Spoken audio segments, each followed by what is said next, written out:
What is reconciliation, and why is it necessary? How does it differ from inventory? That is a great question. What is reconciliation and how does it differ from inventory? We get these things mixed up frequently because our logbooks are sometimes called inventory books.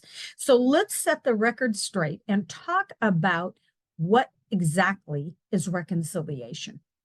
Reconciliation is what you do and what you write in your controlled substance logbook every time you touch a controlled substance. That means that every time you open that lockbox, you get out a liquid to inject, or you get out a pill or a patch to administer, it must be logged in your controlled substance reconciliation logbook.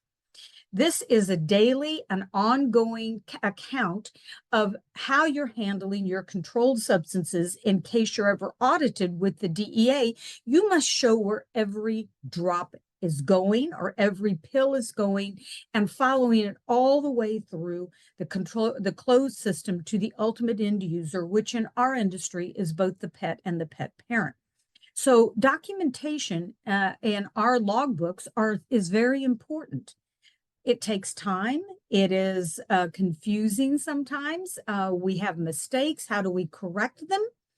And we'll talk more about that later. We'll talk about mistakes, controlled substance medical waste, and all other means of having to fill out these controlled substance logbooks. These are paper logbooks. So let's talk about why VetSnap is easier for you. Well, VetSnap does all of that controlled substance logging for you. You still have to be involved, but you don't have to fill out that long and laborious paperwork. It does everything for you. It's digital. It talks to your computer, brings all that information over, and helps you fill out that information, which is required by the DEA, again, every time you touch it.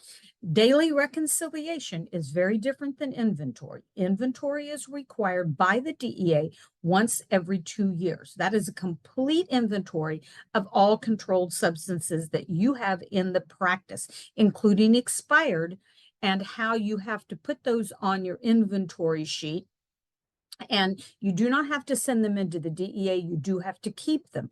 If you're audited, your inventory forms, that's your once every 2 years or once every year, if that's what your state requires, must match the balance in each one of the drugs in your logbooks. And if they match, then you're well on your way to passing a DEA audit.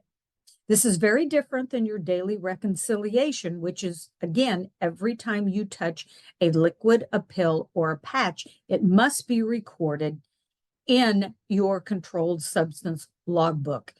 Just remember, if you need to do it simple and you want to see more patients instead of spending time writing, talk to VetSnap about doing that digitally.